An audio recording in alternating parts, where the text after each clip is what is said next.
tous, bienvenue sur Parole de Dieu sans frontières. Soyez bénis dans le saint nom de notre Seigneur Jésus-Christ. Alors aujourd'hui encore, nous allons nous retrouver pour 10 minutes dans la présence de Dieu. Que l'Esprit de Dieu prenne le plein contrôle de ces temps et qu'il vous bénisse, vous qui êtes réguliers, vous qui regardez souvent ces vidéos. Alors aujourd'hui, nous allons nous entretenir sur connaître la volonté de Dieu, entendre sa voix, comprendre son plan dans nos vies. Alors, pourquoi cela? Parce que certainement parmi nous, il y a beaucoup de personnes qui se demandent pourquoi Dieu ne leur parle pas eux. Pourquoi est-ce que leurs prières ne sont pas exaucées? Alors, nous allons, n'est-ce pas, au travers quelques passages, énumérer certains points pour que tout un chacun se sente édifié. Alors, sachez, mes bien-aimés, que Dieu, il est partout. Dieu est avec nous. Ça peut être compliqué, ça peut être presque inaccessible, mais Dieu, il parle. Sachez que Dieu, il parle. Il est fidèle dans la vie de ceux qui le cherchent. Il désire nous révéler son plan pour nous dans nos vies. Alors il faudrait qu'on soit prêt à écouter sa voix. Il faut qu'on soit attentif.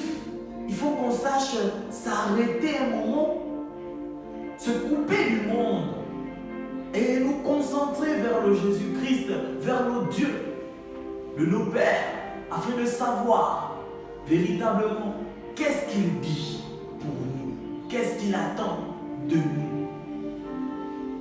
Alors, le premier point que j'aimerais que vous puissiez noter, c'est Dieu parle à son peuple par le moyen de sa parole, par le moyen de la parole de Dieu qui est écrite dans la Bible.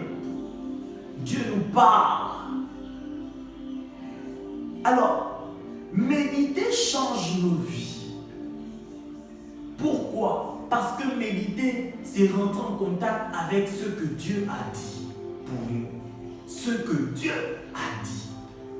Lorsqu'on va aller lire Josué 1:8, la Bible va nous dire que ce livre de la vie ne s'éloigne point de ta bouche. Médite-le jour et nuit, c'est alors que tu auras de la réussite, que tu prospéreras dans tes entreprises, dans tout ce que tu feras, tout ce que tu entreprendras. Mais comment un simple livre va faire réussir quelqu'un? Tout simplement parce que derrière ce livre se cache ce que Dieu dit. Alors si tu veux entendre Dieu te parler, commence par méditer la parole de Dieu. Commence par lire la Bible. Et tu sauras que Dieu parle. Bien-aimé, Dieu ne se contredit pas. Tout ce qu'il demande est conforme à sa parole. Tout ce que Dieu va te demander sera conforme à ce qui est écrit. Alors lorsque tu médites, tu verras que tu pourras facilement écouter la voix de Dieu. Ne cherche pas à écouter la voix de Dieu sans la méditation. Médite. Frère, lis la Bible. Sœur, lis la Bible. Le deuxième point, on va dire, l'Éternel parle à travers les circonstances. La Bible dit que en Romains 8, au verset 28, que toute chose concourt au bien-être de ceux qui aiment Dieu. Toute chose concourt au bien-être de ceux qui aiment Dieu. Tout événement, toute circonstance concourt au bien-être de ceux qui aiment Dieu. À travers un événement qui arrive dans ta vie, à travers une situation, si tu apprends à t'arrêter un instant pour dire mais qu'est-ce que c'est? Tu sauras que c'est Dieu qui a voulu cela. Supposons que tu as envie de voyager, tu veux te déplacer, tu veux quitter d'une ville à une autre. Et le jour de ton voyage, tu constates que la voiture ne démarre pas. Quand bien même le voyage est important, mais la voiture ne démarre pas. Tu ne trouves pas d'occasion. Alors si tu apprends à t'arrêter là, tu sauras que c'est Dieu. qui a voulu cela? Certainement parce qu'il voulait t'éviter de quelque chose. Alors, bien-aimés, soyons attentifs aux situations de nos vies. Tu peux être passé dans un quartier et 15 minutes après, tu apprends qu'on a braqué quelqu'un dans la même zone où tu es passé. Certainement, c'est Dieu qui t'a mis à part. Alors, bien-aimé, Dieu il est présent. Et tout ce qui nous arrive, arrêtons de croire que c'est le fruit du hasard. Dieu nous parle aussi au travers des autres, des hommes. Et il le fait beaucoup. Dieu parle au travers des hommes. Alors, lorsqu'on va aller lire la Bible dans Proverbe 24, au verset 6, Proverbe 24, verset 6, la Bible dit: et le salut est dans le grand nombre de conseillers. Le salut est dans le grand nombre de conseillers. La vie, la réussite, le succès, le salut est dans le grand nombre de conseillers et dans le grand nombre d'hommes et de femmes qui se rapprochent de toi pour te dire: bien-aimé, la vie que tu mènes n'est pas bonne. Change ta vie. Il faudrait, mes bien-aimés, qu'on apprenne à écouter ces personnes-là qui viennent à nous pour nous aider, qui nous parlent de ce Dieu, de ce Jésus. Ces personnes-là sont véritablement en mesure. Et Dieu passe par ces personnes-là pour nous parler. Donc, le Dieu que nous prions nous parle. Nous avons cité premièrement par la parole de Dieu qui est écrite, la Bible, par les circonstances, mais aussi par des personnes, des hommes, des femmes. La parole de Dieu aussi nous parle au travers de notre cœur. Il ne s'agit pas toujours d'une voix qui sort comme à l'ordinaire, l'extraordinaire, que non, oui, fils, c'est pas toujours ça. Vous savez, ceux qui font les témoignages, qu'ils ont écouté Jésus, ce sont des personnes qui ont une certaine foi. Et cette foi-là aussi. Car même dans le rêve, Jésus parle. Et si tu as suffisamment de foi pour croire que oui, c'est Dieu qui t'a parlé au travers de ce rêve, bien-aimé, alors tu seras aussi capable de témoigner comme les autres pour dire: Dieu m'a parlé et Dieu m'a dit.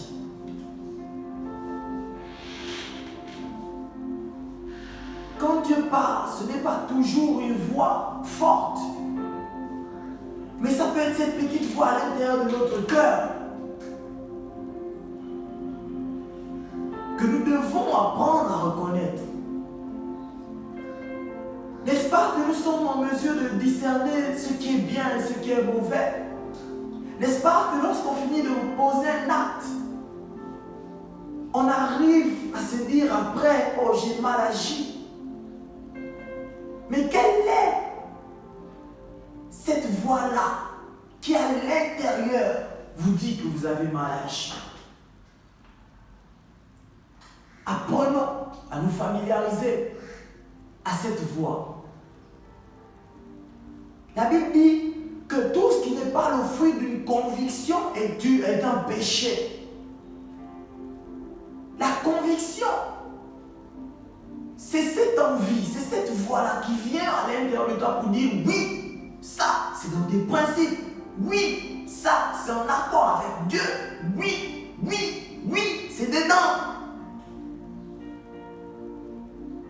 Quand tu es convaincu de faire quelque chose de bien, ou quand tu es convaincu d'avoir fait quelque chose de mal,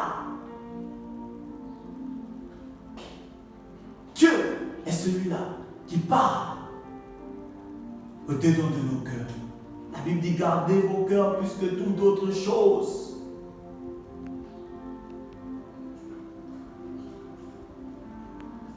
Dieu nous parle aussi dans la prière. La prière, mes bien-aimés. Lorsque nous allons lire 2 Samuel 5, à partir du verset 17, la Bible dit, les Philistins apprirent qu'on avait oint David pour roi sur Israël, et ils montèrent tous à sa recherche. David, qui en fut informé, descendit à la forteresse. Les Philistins arrivèrent et se répandirent dans la vallée de Réphaïm. David consulta l'Éternel. David consulta l'Éternel en disant, monterai-je contre les Philistins? Les livreras-tu entre mes mains? Et l'Éternel dit à David, monte, car je livrerai les Philistins entre tes mains. Alors, la Bible nous dit que David a consulté l'Éternel et l'Éternel a répondu à David. Mais est-ce que l'Éternel apparaît? Il n'apparaît pas.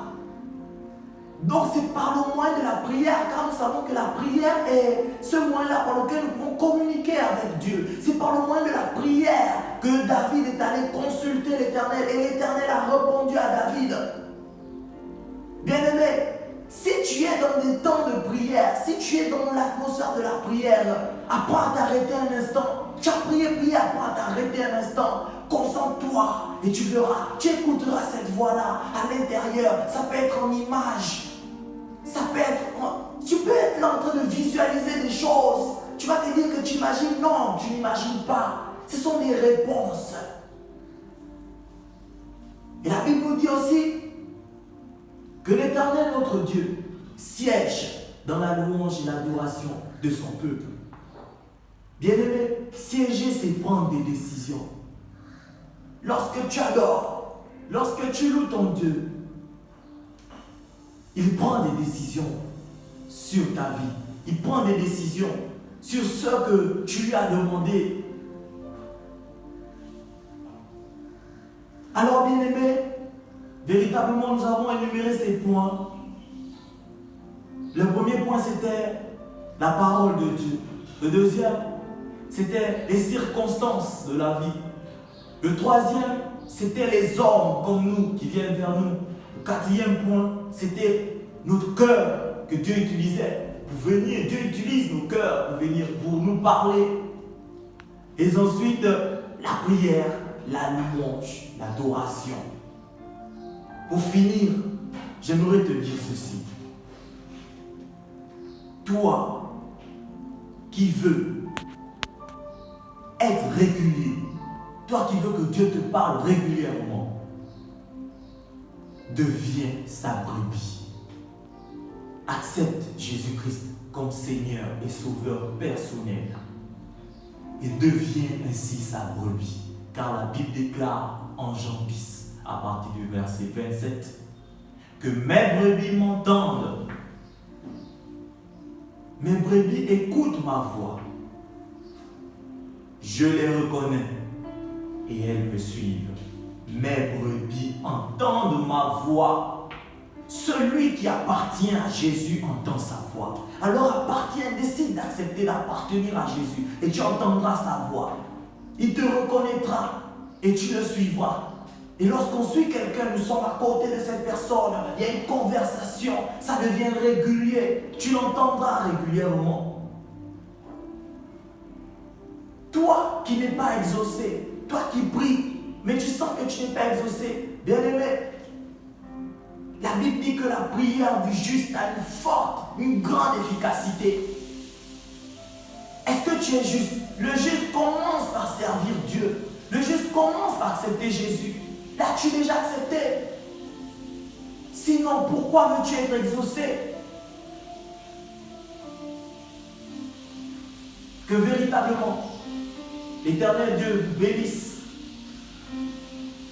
Que cette exhortation aide une personne à se rendre compte que sans l'intimité avec Jésus, sans avoir donné sa vie à Christ, c'est difficile pour nous de voir nos prières exaucées. C'est difficile pour nous d'entendre, de discerner la voix de Dieu. Mais en l'acceptant, tout cela devient facile et régulier. Que Dieu